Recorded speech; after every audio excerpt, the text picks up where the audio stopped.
guys, I just wanted to check in real quick because a couple people asked me and I wanted to talk to you about how I'm using my charms on my altar and also wearing them.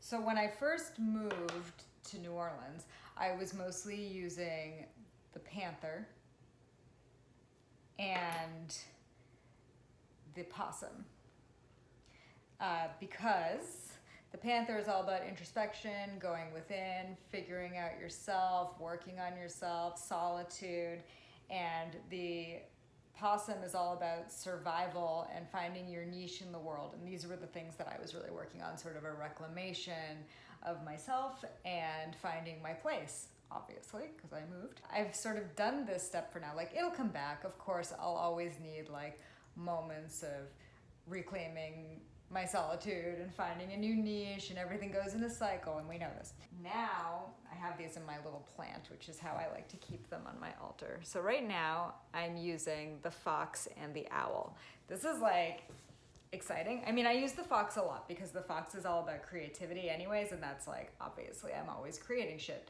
Now I'm using it with the owl, which is this little guy.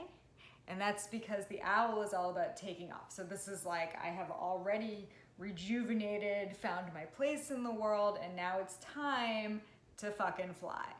So that's where I am at, and that's what my altar is doing. Can you see that my frankincense is just like going nuts over here? I love it. I put so much in there because I was like, I want to see the smoke, and now the room is so smoky. So if the fire alarm goes off, it wasn't me.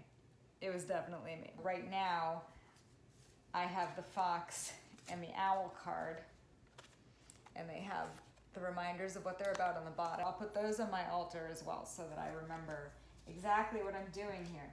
And because these are also charms, when I leave the house today, eventually, because it's raining and it's gonna take a minute, I will throw those back on my cord and wear them out.